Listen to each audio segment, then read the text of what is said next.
Okay, you guys ready? Yep. Hell yeah.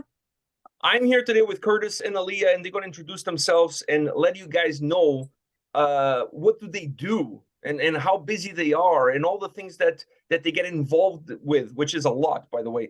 So, and we're going to be talking about all of that. But before we do, I'm going to give you the time and the opportunity to introduce yourselves, introduce your podcast, and all the other great things that you guys do in the music world. Go ahead. The floor is yours. Well, I'm Aliyah. And I am Curtis. And we host Heavy Business Podcast, which is put together and distributed by C-Squared Music. And C-Squared Music is basically a company that I formed with Corinne Westbrook back in 2021. And Aliyah's been with us during that whole time, and as has Holly Royal. So it is. And I took over the podcast. And Aliyah took over our podcast that we originally started with. And since that time, we have transformed into the Heavy Business Podcast with me and Aliyah. And Corinne, Holly, and I all do the PR aspect, with Aliyah doing a little bit as well on top of that. So that is a nutshell version of who we are and what we do. So we'll talk first about the podcast, but I also want to talk Sure. to you guys a little bit about the PR side of things and the other side of the business, if you will. But when it comes to the podcast, what triggered the idea to start this podcast? Okay, I should probably take that, since I had a podcast a few years back with another individual back in 2018 to 2020-ish, approximately. That ended, and then I met Corinne in 2021, I think it was March, and we just decided to do a podcast together. So we decided to get in touch with people like Michael Sweet at first of Striper, and Trevor from the Black Dahlia Murder, Blasco from Ozzy Osbourne. We just decided to do a podcast. We just started contacting people and just talking talking about the industry side of things. And then we decided to keep working together further as PR. So I changed my name, the company, from myself. I was just running it solo as doer PR, and I transformed it over into C-Squared, 2 C's, Corey and Curtis. And Aliyah came on board, Holly came on board, and we've just been going ever since. And then Aliyah took a big interest in the podcast end of things. And she didn't replace Corey by any means, stretch the imagination, but she kind of, she started doing more and more and more and more. And we decided that, well, we all decided that she would be the podcast in charge for the company. So I've basically been doing them with her. Holly doesn't occasionally. Corinne's supposed to do some at some point as well, too. We've had other individuals come and guest host as well. But Aliyah is, her main hat in C-Squared is to be the podcast in charge for Heavy Business. So me and Corey are the co-founders of the company. Aliyah is in charge of the podcast, if that makes sense.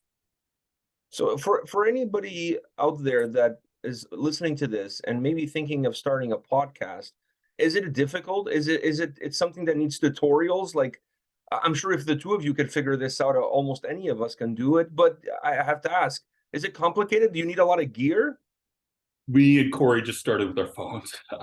So yeah, pretty janky quality at first. And basically it's kind of funny because I already had some connections, I'll be honest, when I started this. So, I mean, I was able to get Michael Sweet from Striper and Trevor from the Black Dahlia Murder because I had already spoken to them on my other podcast.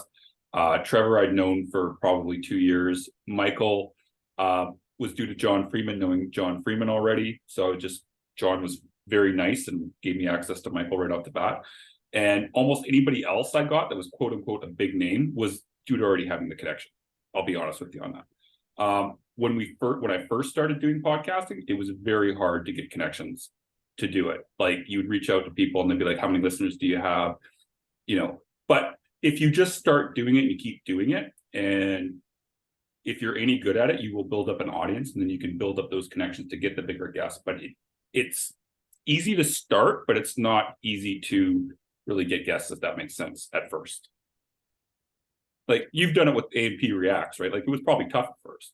Yeah, no, it was. It was. It's never easy to start. Once it gets started, then things start to fall into place and stuff like that. And but it's never easy to get started. So, but from a technical standpoint, from a gear standpoint, you said at the beginning you started with cell phones.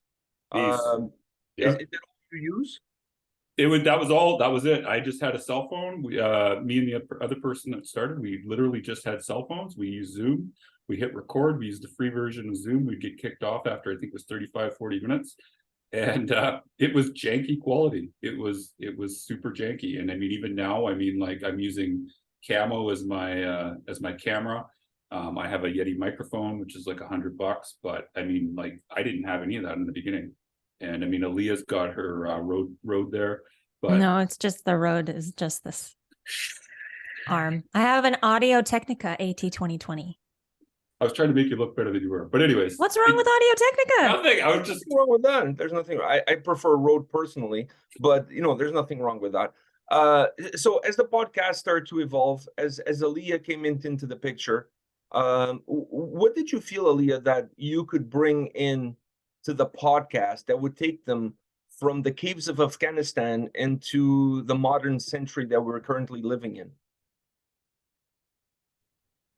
Well, there were particular things that kind of bothered me about the distribution side of things. I didn't think that I felt like, the episodes they needed a good description written, and they didn't really, there was like a level of work that was just impossible for Curtis to do with his other workload to be put into the podcast. And so other than just, being my charming self and talking to people and asking questions, there's a level of research that goes into prepping for interviews that I enjoy doing. And then there's the back end post recording side of things, which is the artwork and the writing the descriptions.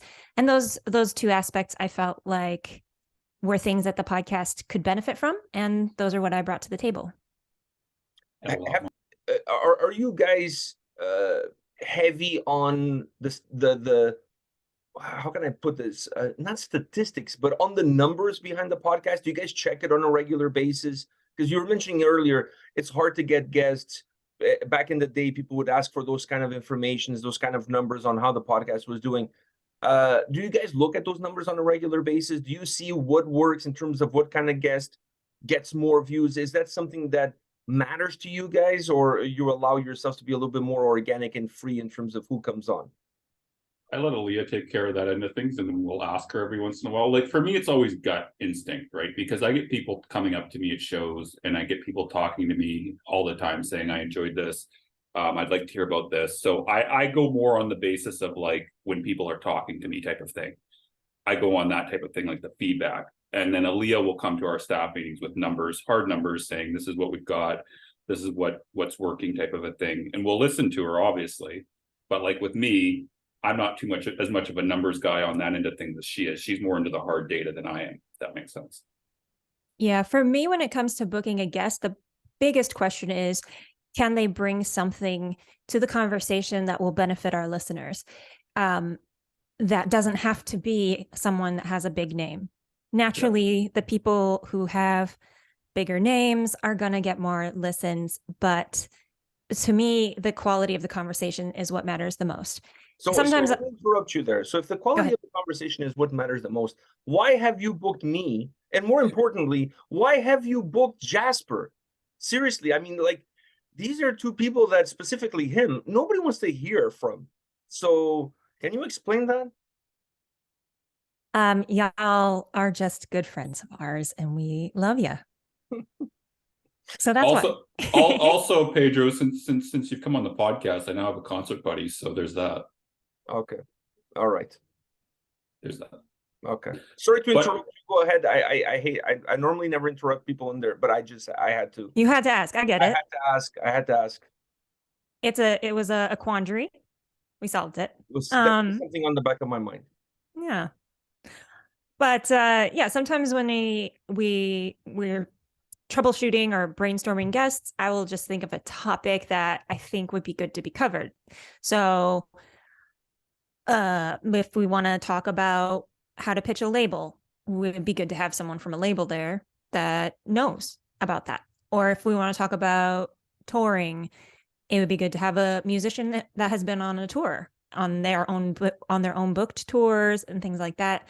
That's super beneficial. Or if we want to talk about, like this week, we have someone who does merch art coming on the show. So yeah, I like to think of topics and seek out people I think would be beneficial to talk about that as well. And then of course we have people coming to us asking to be on the podcast, saying this is what I can offer, this is what I know. So it's a mix of those. Do you guys have a target audience that Yeah. you feel is always, I mean, you're always going to have a fluctuation within your audience depending on who the guest is, but do you feel like there is a target audience that is there, that becomes the core audience behind each and every single show? I do. What do you think, Aliyah? Yeah, there are definitely a growing number of people who actually follow the podcast and listen to every episode. With an interview show, it's, you're going to get those people that just come in and listen to the interview with the one person that they're interested in hearing from. But yeah, I think there's a growing group of people that that are following the podcast and listen to every episode. I know with my own channel, I feel like sometimes there's people like only come for Sabaton videos, for example, or people that only come for Nightwish videos. Yeah. And sometimes it's difficult to, you can grow to a certain extent with that viewership, but it's always limited to that specific content. And they don't branch out to any content outside of that. Do you guys struggle with that as well? And finding a way of how can we maximize that content and then have them, kind of spread their wings and fly across other content that they normally wouldn't go into? It's really hard because some people are only interested in hearing about stuff from label executives, for example. And there's only so many times you can have label executives on and not ask them the same questions over and over and over again. Like we've had Barley from Nuclear Blast, senior A&R, we've had Ryan from Metal Blade, also the A&R. We've had other A&Rs on, but it's like, how original can you really get, and what kind of new information can you really get with a different A&R every time, right? Like we could probably get more A&Rs, but it's like, it's going to be repeated content. So yeah, like you said, it is kind of hard to branch out on that because a lot of people just want to hear that. But Aliyah is really good with like coming up with topics, like she said. So she'll go like, we need to speak to an artist. We got to find an artist. We need to speak to a musician about merch, like she said, or about sales or something like that. How do you keep people coming back when it's all different things? I'm not sure, but we do have a core. I do know that. But how to get them to keep coming when they're only interested in one topic, not 100% sure on that yet. I have to be honest. And how does the monetization work for a podcast? We don't monetize. Okay. We don't monetize. The only way that we indirectly monetize is that we put the C squared is available for PR in the description. That's it. So you use it almost as a marketing tool for the other side of the business. Totally 100%, because like I'll have people come up to me at shows, for example, to be like, I listened to your podcast. I also know you guys do PR. Can you tell me about that, for example? Or get a direct message saying, I listened to your podcast. I also know you do PR. Can you tell me about that? So yeah, it is indirectly a source of business for C squared, but it's not a direct pitch in any way, shape, or form, because it's not its intention. Like the intention is for Aliyah and myself, or Holly or Corey, to help educate on the business end of things to new musicians. If they want to use this for PR as well, cool. If they want to go use someone else for PR, cool. If they're not even ready for PR, cool. But that we want to just have heavy business be the part of the business that is just like an educational thing. And the only thing that we've really ever monetized, I lied. We have sold a couple ads, but that's about it. Other than that, nothing else.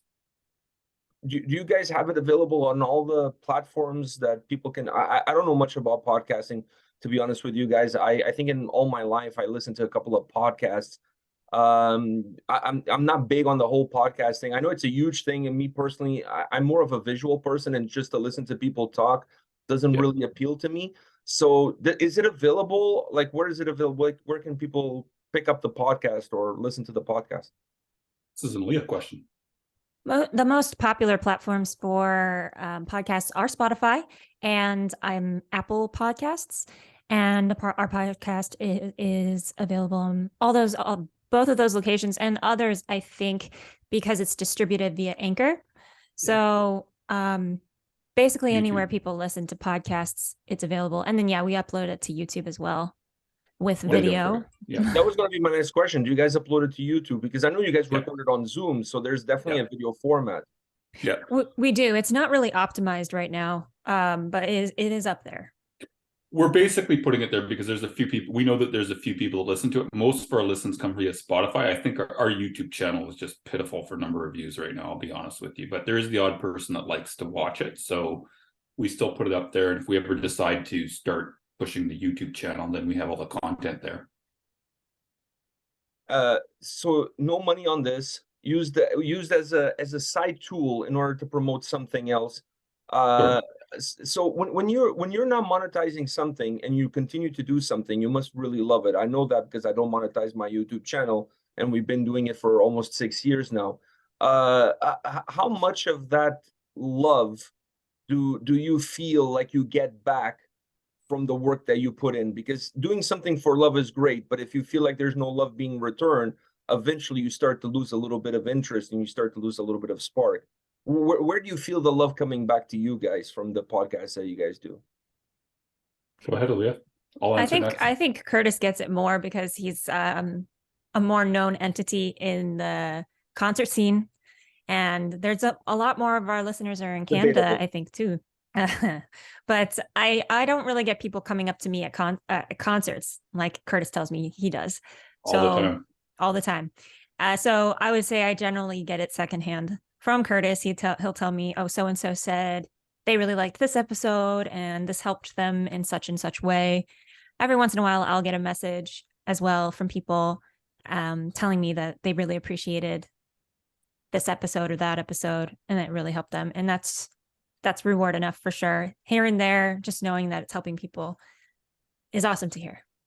I think go ahead. Sorry. I was going to say that one way that I find it is not just what Aliyah said, but it's also good because I know it's also helped her with Shield of Wings and herself personally, because indirectly, I mean, it's not an advertising tool for Shield of Wings, obviously, but it does help create interest in the band, which I really appreciate as well, because a lot of people will say, oh, I checked out Aliyah's band after listening to the podcast because they really like listening to her interview.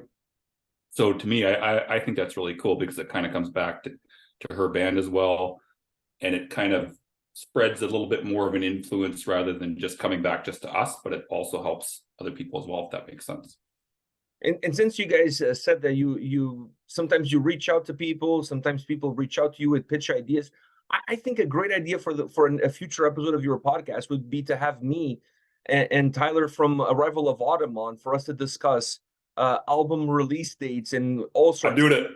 I think it would be great because I think I need to school that boy on how things work, and I think it would be a great episode. You know, beef is a great thing, especially if you want to. If you want to, I'm down, dude. I'll message Ty once we're done and see if he's down. I'm down. I'm down for anything. I mean, I feel like I feel like we haven't put in a period on that sentence yet. I feel like there's unfinished business there, and I would definitely be down for that conversation to happen. So it's just throwing the idea out there. It's happening. All right, so we're going to happen it. Yeah, it's going to happen. Okay, so we're going to happen it. Yeah. And speaking of beef, is that something that you guys also consider when you're putting your episodes together in terms of what's the hot take of the moment? Because if you pick up on the hot take of the moment, there might be more people wanting to listen to whatever that hot take of the moment is. Either be Sleep Token, why do people love them even though they're shit, or things along those lines. So or the new Metallica record, whatever the case might be. Do you guys take anything like that in consideration? Rare, but I mean, here's the main thing is we look for topics that we think that musicians will be interested in hearing about the industry. And so if there is something hot like that, we have done it in the past, but as a general rule, it'll be like, okay, so we want to, like Aliyah and I will be talking, we want to learn more about X marketing, for example, digital marketing. So we reached out to Steve the other day from Metal Blade. Well, I did directly, and then I talked to Aliyah about it. And we said, we want to learn more about targeting. And we think people should learn more about targeting. Now, Steve's going to be coming to do a seminar with us on digital marketing, on how to correctly target. We've also said things like, okay, so we'd like to learn more about, labels, how they sign bands. Reach out to the label. It's not like a hot topic type of thing. It's just like whatever we're interested in. We'll talk to each other throughout the day, and then it'll be like, well, let's book so-and-so. Or Leah will be like, I was just on Instagram and I saw this post and it was pretty cool, and I'd like to speak to this person. I'll go, or else I'll say the same. Like we did that with you one time. Pedro, come on. I can't even remember what we were talking about. We were saying like, Pedro, come on and talk about this. Done this to people plenty of times. So it's like whatever we see and what we're interested in is the main thing. It's for our own interest that we think other people will also be interested in, if that makes sense. Versus it's whatever you feel that it's interesting to you, and if it's interesting to you, it might be interesting to others, and it becomes a learning tool for people to learn. But I feel like sometimes, specifically when it comes to young musicians or young bands, everybody says that they want to learn, but they only want to learn if they hear what they want to hear. The moment that they hear what they don't want to hear, then they don't want to learn it anymore. Do you guys find that when it comes to the podcast and when you're having certain discussions where people are like, that was good, but I don't agree with that point, even though the person who gave the point has way more knowledge than the person who should be taking the point? I hear it all the time. I don't know about Leah. How about you? Never? I don't actually ever hear that, but I feel like I feel like that is one thing that limits the podcast, just by its very nature, because people who don't want to learn are not really going to listen to the podcast. And there are a lot of people, like what you say, they want like they want to get rich quick, or like a trick to do things. And there are no tricks. It's just a arduous journey of learning and doing things slightly differently each time. And some people just don't want to deal with that. Plenty of people. I feel like a lot of people, not just in bands, but in anything music related, people feel like they feel like it's Field of Dreams. If I build it, they will come. It doesn't work like that. You could put a lot of work, a lot of effort into something, and it may not work at all. Like your love and your effort is not enough to make something successful. And having said that, I know you guys look at some of the statistics behind the podcast, but do you guys have goals that you want to achieve? Like, I know for me with YouTube, I'm not gonna lie to you guys. I would love to have a plaque for 100K. So I think we'll have this channel going until we reach 100K. If that takes us 20 years, so be it. But I want to be buried with that freaking plaque. So or cremated, I should say, because I'm claustrophobic. So do you guys have goals like that you say, okay, for this year we reach this goal with the podcast, for next year our goal is this, and then we can work towards reaching that goal? It's funny, we've never actually discussed numbers like that, have we, Aliyah? No, I think that we would benefit from having goals like that, because what happens is you set a goal and then you accomplish that goal. And it's not the magic of manifestation, but having a tangible goal allows you to more concretely work towards something. And so we don't have specific goals like that. And it's hard for me having the other responsibilities that I do, to really even think about that. But I do think it's something that would benefit us. Right now, our whole goal is doing 2 a week. That's our whole goal, is get 2 done a week and do the best we can to get people to listen. Because part of the problem is, like, again, Aliyah does a band. She's got a full-time job. She also does C-squared stuff on top of that. I know you got more than that, Aliyah, but that's just the tip of the iceberg. Not really. It's just that the band in and of itself is like another full-time job, because I'm doing the business side of it. Yeah, she's basically the manager of the band, like it or lump it. And, she's got a lot on her plate. So doing those type of goals at this point is kind of like, let's try to get 2 a week right now, build it as much as we can. But yeah, we probably should have that discussion at some point. The reason I brought that up is because I was very goal driven in the first 2-3 years of the channel.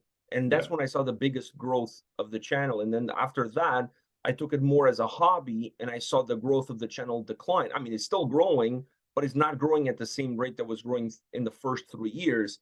But I made the conscious effort that, I'm not super interested in that growth, because, it's not a financial stream for me. So it's just really a hobby, and I'd rather do it for fun as a hobby versus not doing it at all if I feel like I'm burnt out.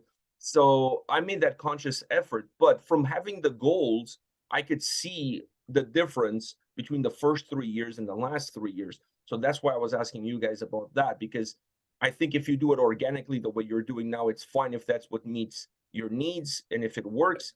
But once you have the goals, then you work towards them. And once you work towards them, you can see a complete change on the whole landscape behind it. I agree with you 100%. We should definitely talk about that at some Yep. point, because right now all we're doing is we're just trying to provide a service for people to, hopefully learn something, and if they can do well with it, that's awesome. We've had tons of success stories from bands just listening to our podcast. Like I said, I get messages all the time from people saying, I applied this, listened to this interview with so and so, and I learned this, and I was able to get a label deal or whatever the heck it is, right? So, but listenership growth, definitely gonna have to look at that for sure, 100%. Now, when it comes to the PR side of the business, because that interacts also with the podcast, the Yep. two are intertwined. Yeah. How does it work? Like, and I mean this from a perspective of for example, Aliyah, you're in a band. You deal with PR people all the time. You deal with bands all the time. So how does it work when you're hired to work for a band? Is it important to believe in the vision of the band? Is it important to like the music that the band is doing? Like, or are those things secondary? Because at the end of the day, this is a job. There's a role. There's something you need to do, and that's what I'm here to do. Here's what she says. For me, it matters. I will only work campaigns for music that I like, and that I believe in. If I don't like the music, I can't write an email to pitch it. I just can't do it. I'm not, it's not my skill set.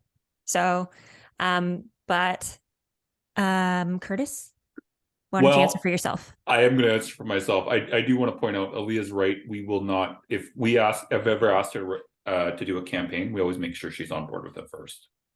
We would never force her to ever do a campaign. Same thing with Holly. If she didn't feel like she liked the band, we would want her to tell us, and Corey or I would handle it ourselves. But that being said, we do qualify every single band before we take them on. If Corey or I do not agree that the band fits, we will not take them. So if we don't think there's a marketability to them, or if we don't think that they are going to get positive press, we will not take them. So I know there's sometimes the critics don't always agree with us, but if me and Corey both go, it's out. We've turned down plenty of clients for that, just plenty. So and I've seen you post on Twitter about people feeling like there's a lot of PR agencies out there, and sending an email blast to people is not necessarily a PR campaign. I've heard you say things along those lines. So what is it for you, a PR campaign? If I was in a band, if my band was Sweaty Balls, a black metal band from Nebraska, and I came up to you and I was like, hey, I'm looking for some PR. Like, what would be your pitch to me? Like what does a campaign mean? For those of us outside of that realm, it's hard to identify what does that mean. Well, I'll tell you one thing. So nowadays I try to make it so that way the bands sell us, because here's the thing is, if you approach me and you said you want to campaign for Sweaty Balls, first thing I'd be like, okay, let me hear your music. Do you have music for me to hear? So I want to make sure that music sounds good, at least in our opinion, that it's properly mixed, mastered, the whole 9 yards. It doesn't sound like shit. If we think that part's good, cool, we can talk further. Then you got to have professional photos. We have made the mistake. I've made this mistake. I forget sometimes to ask the bands ahead of time if they have a good photo. I have made this mistake, but as a general rule, we do try to make sure that the band has a good photo. So you got to have good songs, good photo, good art. If you got all those things right there, and we feel that people would like your music, we can go from that point forward. If you're in Sweaty Balls and Sweaty Balls is like dissonant black metal, and we just think no one's going to like it, even if it's high quality, we're not going to take your money. Because what's going to end up happening is, if we take clients that we think the people that we deal with don't like, they're going to stop opening our emails. So me and Corey have to qualify to make sure that we think that the band is someone that a vast majority of our contacts will even entertain listening to, if that makes sense. So like if it's a glam rock band, for example, we don't have many glam rock contacts. So I mean, we've done a couple, but they're ones that we feel that a broader market would like, right? Or a broader spectrum of journalists would like.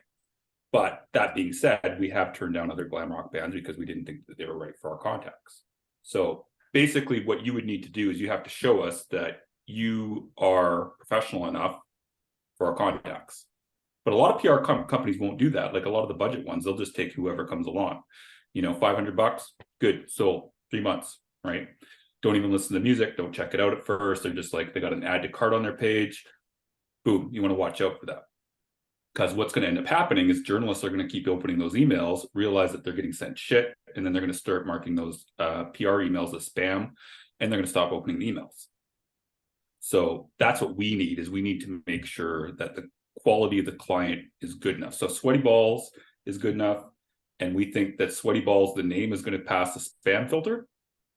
Cool. We can go from that point forward. We can talk pricing and the rest of it and go from there. I have a feeling Curtis is starting to love Sweaty Balls. I love Sweaty Balls. I love it. But in all honesty, I don't know how she feels about Sweaty Balls, but I feel like Curtis is on board. I'm on board. Assuming it's good. Assuming it's good music, Pedro, we're on board. Beyond an email blast, you know, going back to your question. Oh, yes. An email blast, that's kind of a press release, right? And we do press releases as part of a PR campaign, but that's only part of a PR campaign. The other element is reaching out to individual journalists for interviews for the artist, for features. We reach out to you or Jasper for interviews on YouTube, or other YouTubers, or, you know, reach out to, you know, we're starting to look into other media like Twitch and things like that. So it's about going into all of the media and reaching out to specific individuals that you think are going to enjoy this band that you're working, and seeking coverage in a more specific way as well. Pitching to specific sites for reviews. It's not just the email blasts they get that from. Sometimes it's a specific request from your PR to a specific journalist saying, hey, you liked X album. This artist is similar. Maybe you would like this album. Would you consider featuring it or doing a review? Curtis, is this accurate, what I'm saying? 100%. And there's also a lot of quote unquote schmoozing you got to do with people. Like you got to keep in touch with people. We keep in touch with you, Pedro, for example, all the time. Obviously we can't do that with all 1,600 of our contacts all the time, but you got to do it enough. You know, people don't forget about you. You got to take an interest in other people. I talk to you as a friend. I don't just talk to you as like a journalist. I'll actually say, hi, how's it going? You know, that type of thing. You want to actually have maintain relationships with people, not in a fake way, obviously, but 100%. I'm with you 100%. You gotta be honest. So like the thing that pisses me off the most is when people reach out to you when they need something, but you haven't worked for them for like 2 years. Yeah. You know what I mean? So and you'll notice we don't do that with you. No. And I'm not saying you guys, but I'm saying a lot of people, I'm talking even bands. Yeah. When you know, we released a song like 4 weeks ago. Would you check it out? Why didn't you say something 4 weeks before those 4 weeks? You know what I mean? Why didn't you keep in touch with me a year ago so I even remembered you? Exactly. And you know, like I feel like in this business there's also a lot of you scratch my back, I'll scratch yours. You'll do me a favor here, I'll do you a favor back down the road. And I think a lot of people don't realize that, and that gets kind of lost in the struggle, and it hurts you more than it helps you in the long run. I just think it's a really important aspect of the whole business to be able to have that mentality. How difficult it is to grow that list of contacts? It's really difficult. It took me, so when I first started out in 2012 or 2011, I think I had 100 contacts.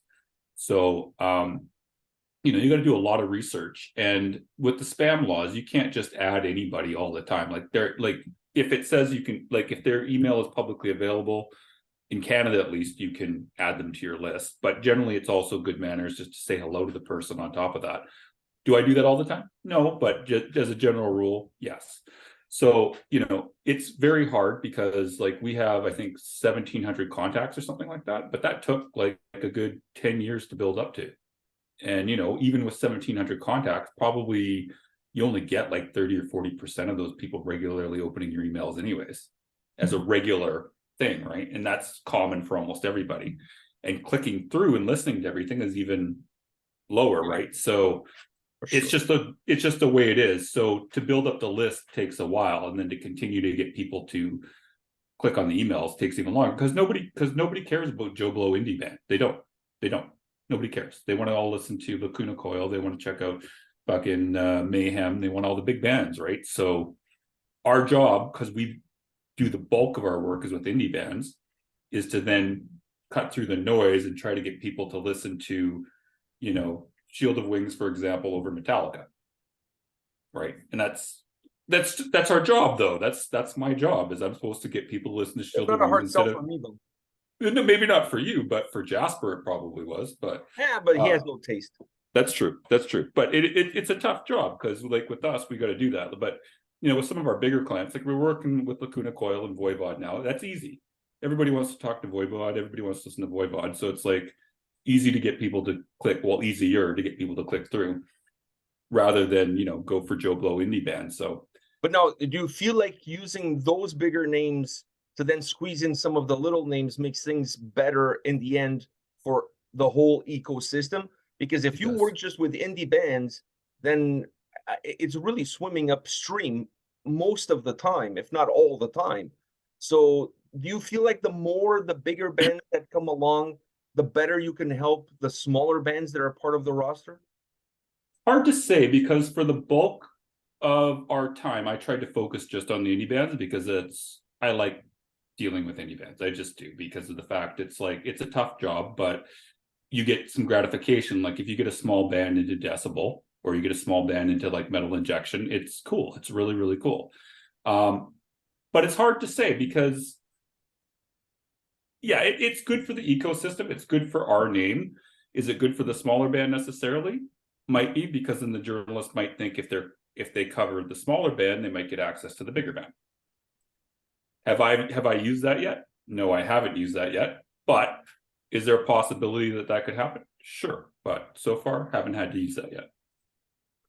I think it's a great tool to have, though. It is a great tool. It's just, yeah, I would rather, if I can, get it on our own merits. Like if I can get, like we had Moynok, for example, last year. They got in the Rolling Stone top 10 metal albums of the year. It's an independent band.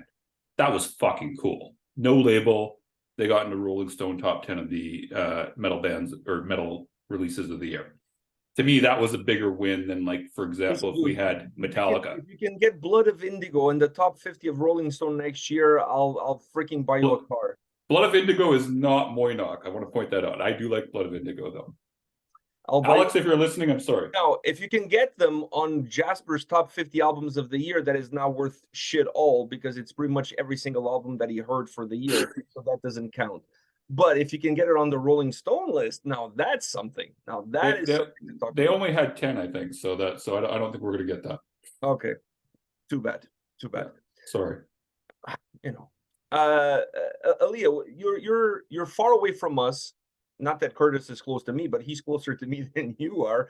When you're going to shows, do you go to shows not only as a fan of the maybe one of the bands or a couple of the bands that are playing, but considering that not only you're in a band, but you're within the business itself, you have the podcasters, the PR side.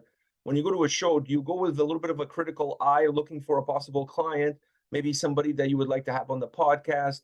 How do you approach going to a concert? Because I know for me that I approach it from so many different spectrums. It means a lot more to me than just a fan going to a show to watch a band. Yeah, I would say I'm starting to. I'm starting to go to concerts with that in mind, but generally speaking, I just go to concerts I want to go to, and I go to watch the bands and have a good time. But yeah, sometimes if I'm chatting with somebody that's in the band and they say something interesting, I'm like, maybe I want to have this person on the podcast. and or if a indie band that's opening is really talented, I might think, well, maybe they could be a client for us in the future.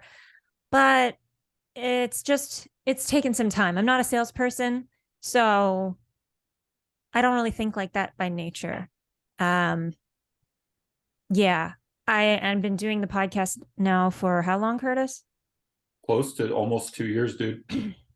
Okay, so about 2 years in, I'm starting to think about that.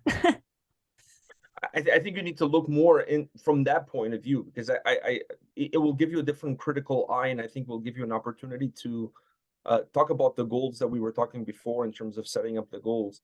Going to a show Yeah. with that kind of mindset plays into the whole goals and how something can grow a lot further. So I think it would be, I mean, it'd be something to think about at least, but I think it'll come naturally. I know for me, it comes naturally. Same. Even when I go to a show just for fun and I'm there, I know I went to see a band with some friends, and I was like, man, the mix at the table is horrible. And my buddy's like, how the fuck can you tell? Dude, if you go to enough shows as I do, you can tell when the mix is not good. I mean, you develop a different ear for things, and you know when something is not right, you know when something is not good. So I think it's something that happens naturally, and the more you get involved in the podcast and that side of things, and then having the band as well in your back pocket, that will give you a much even better idea of how things are. I agree. I have a couple more questions for you guys, but before we go into those, since I have Aliyah on the call, and you guys performed with my paisanos from Portugal, Moonspell, how was that show? That show was amazing. It was really awesome to share the stage with the Legends Moonspell. The crowd was very welcoming, and yeah, and Elaine also was excellent live. So it was a super fun show to play. The venue here in Chicago is my favorite. Well, it's not in Chicago, actually. It's technically in Joliet. And so that's why it's my favorite venue to attend shows at, because it's much closer to my house and I don't have to drive into the city to go there. But also they have good sound, they have great lights, and the staff there really took care of us. On that bill? Was Vintersea on that bill? No, sadly, no. Coast. Okay. No, they dropped off. Their last show was in BC. Okay. Yeah, Yeah, unfortunately. Fernando lives like in Portugal. He lives maybe 20 minutes from where I live. We're neighbors. Your neighbors, yeah. We're neighbors, yeah, we're neighbors. And he's we know each other really well. He's a good friend of mine. So yeah, we're really neighbors. Like we That's couldn't be, cool. I mean, any closer we would be living next door, but we live very close to each other. So I Yeah. just wanted to hear from you about how that experience went. It was really cool. Unfortunately, I didn't get to meet any of the guys in Moonspell, but they were kind enough to give us a shout out from stage, and that felt really nice. I was going to ask you, that was going to be one of my last questions for you. Well, not the last one, but one of the last ones, which was, did you invite any of the guys to be on the podcast? But I guess nope. not. Well, I didn't get a chance to talk to them, no, but I might email them anyway. And from Elaine, we've already had Madeline and Rickard on the podcast previously. And we had Vintersea as well. And we did have Carl from Vintersea, yeah. Oh, but you didn't have Avian. No, but Carl's the best anyways. Nobody wants to talk to Carl.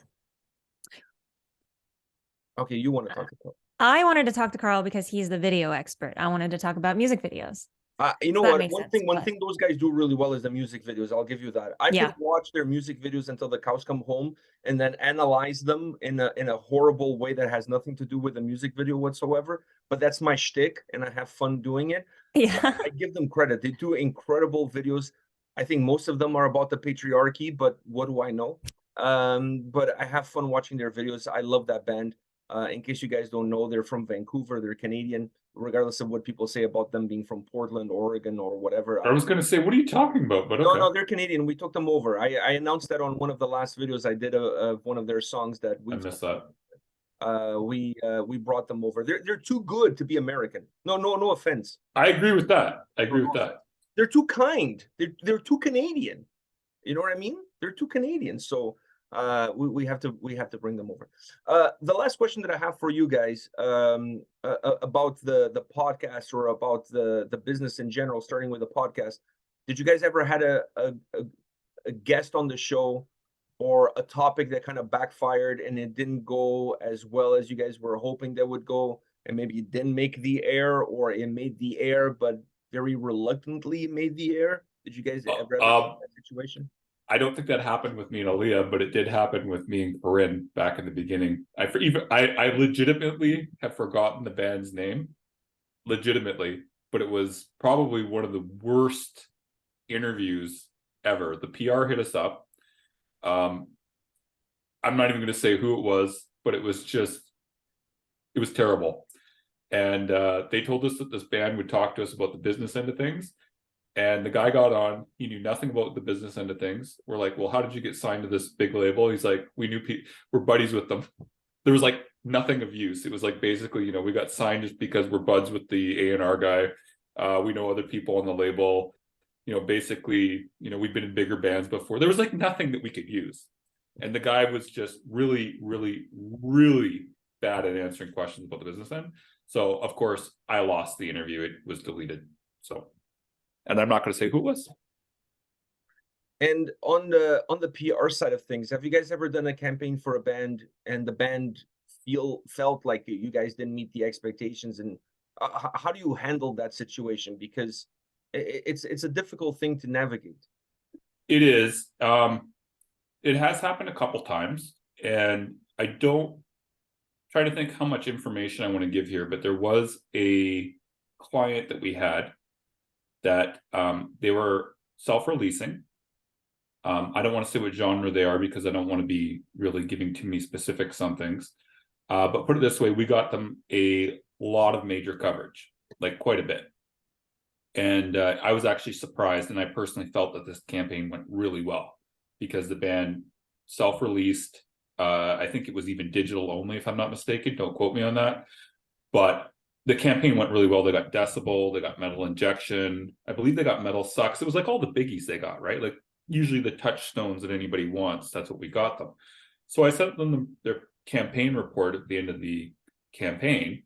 And I said, here's what you got. And I thought they'd come back being like, awesome, thank you so much. We're going to be working with you again. The guy said, this was the biggest waste of money I've ever done in my life. Thank you very much. I never want to work with you ever again. And I went, yeah, I know. I was like, what? And I wrote him back. I was like, what's the problem? He's like, you didn't get us. I'm not joking. He wanted stuff like Pitchfork, Rolling Stone. And I'm like, looking at this going like, oh my fucking God, right? Like, it was just like his expectations were like mainstream, like fucking big things. And I'm thinking to myself, hey, we knocked this out of the park. And this guy's like, nah, this fucking sucked, wasted money, and I'm never doing this ever again, and I'm never going to recommend you to anyone. And I'm like, cool, bro. And I actually went to two artists that are currently on Metal Blade, and I said to them, I worked both your campaigns in the past when you're indie. Correct me if I'm wrong, but does this not look better or at least as good as what I did for you guys? And this is what helped them, both these bands get signed to Metal Blade. Both of them said to me, yes, this is a phenomenal campaign. You didn't do anything wrong. So how I handled it was, I'm not going to be working with the guy anymore because I don't know what to tell you. There's just like, you can't please some people. You just can't, right? So if he would have demanded his money back, I would have been like, fuck you, bro, not going to happen.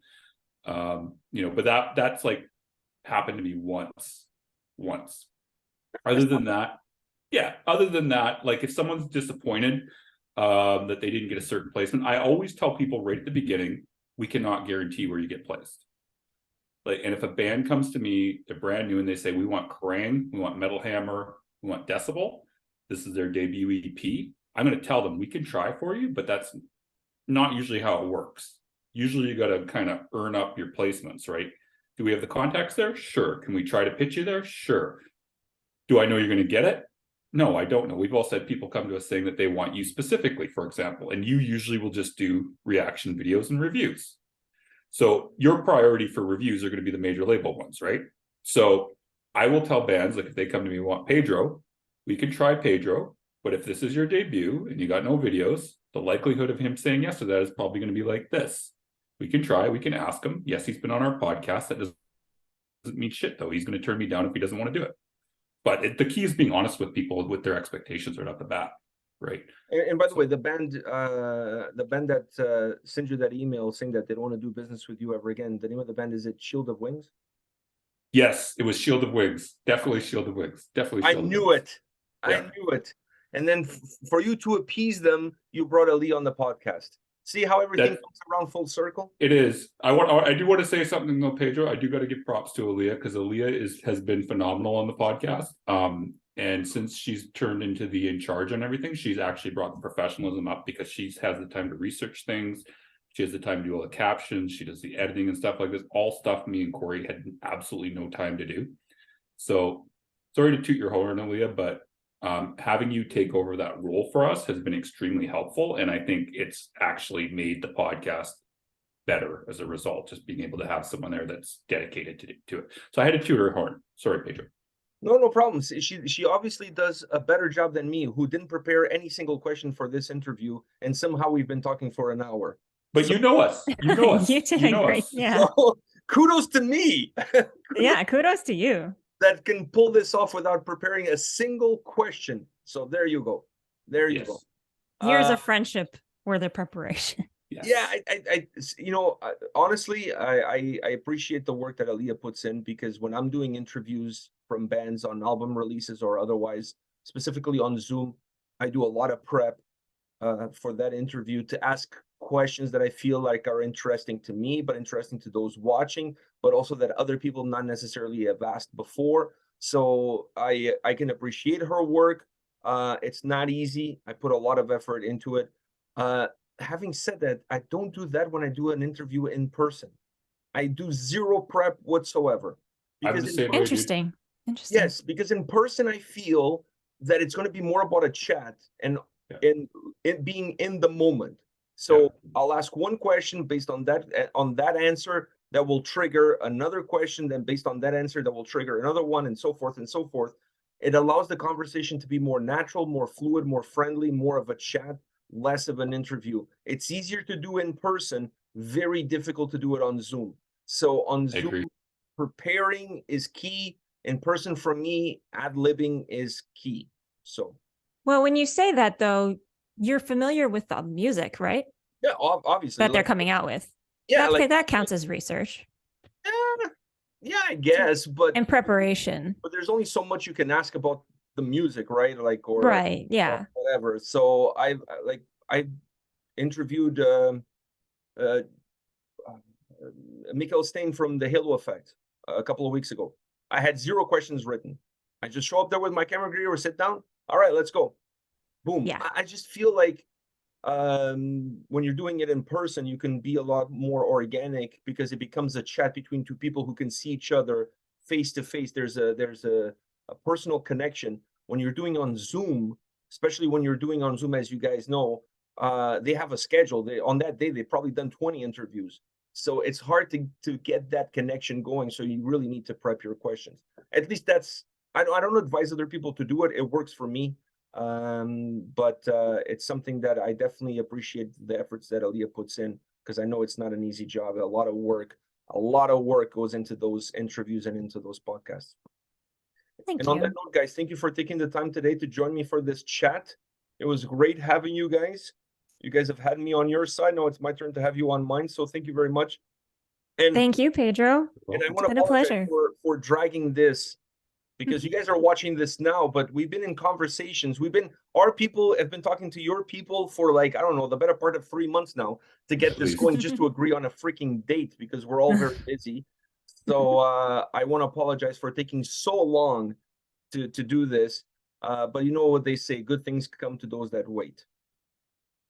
Absolutely. Thank you so much, Pedro.